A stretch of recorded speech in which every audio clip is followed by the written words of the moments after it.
నమస్తే, welcome to RP7 TV news. Rajanna Sircilla జిల్లా Vemulawada urban గ్రామం నాంపల్లి బొజ్జపల్లెలో అంగన్వాడీ ఆయాగా విధులు నిర్వర్తించిన రేగుల బాలవ్వ సోమవారం రోజు మరణించడం జరిగింది. మంగళవారం వారి కుటుంబాన్ని YITUC రాజన్న సిరిసిల్ల జిల్లా ప్రధాన కార్యదర్శి కడారి రాములు అధ్యక్షులు అజ్జా వేణు పరామర్శించారు.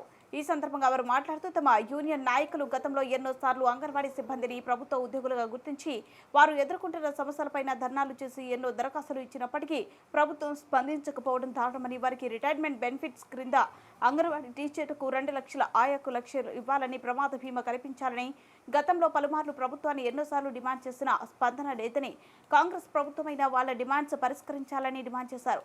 మరణించిన రేగుల బాలవ్వ కుటుంబంలో ఒకరికి కారుణ్య నియామకం కింద ఉద్యోగం కల్పించి వారి కుటుంబాన్ని ఆదుకోవాలని కోరారు.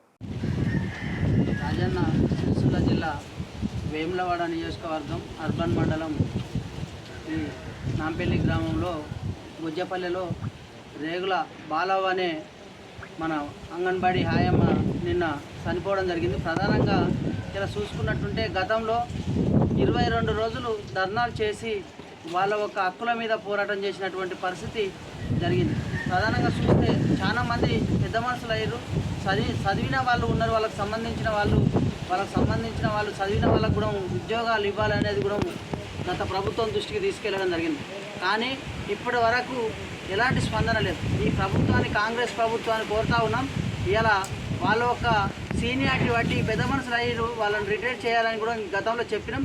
వారి ఒక ఇప్పుడు బాలవ్వనే వాళ్ళ ఒక బిడ్డ కూడా చదివి 10th చదివి ఉన్నది, ఆమె యొక్క ఉద్యోగం కూడా ఆమెకి ఇవ్వాలనేది కూడా ఈ ప్రభుత్వాన్ని కోరుతా ఉన్నాం.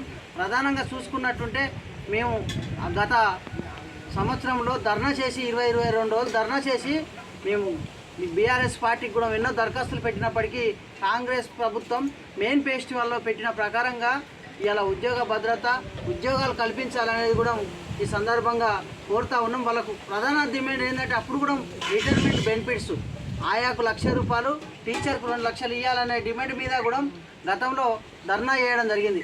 ఈ ప్రభుత్వాన్ని కోరేది ఏంటంటే వాళ్ళకు రిటైర్మెంట్ బెనిఫిట్స్, ప్రమాద బీమా సౌకర్యం, వాళ్ళకు ఉద్యోగ భద్రత ఇలా ప్రభుత్వ ఉద్యోగంగా గుర్తించాలనే ధర్నా చేయడం జరిగింది. ప్రధానంగా వాళ్ళకు అర్హులైన వారికి, వాళ్ళ ఒక కుటుంబంలో చనిపోయిన వాళ్లకు ఎవరైతే ఉన్నారో వాళ్ళ కుటుంబంలో వాళ్ళకు ఉద్యోగాలు ఇవ్వాలనేది కూడా ఈ ప్రభుత్వాన్ని కోరుతా ఉన్నాం AITC జిల్లా సెక్రటరీగా.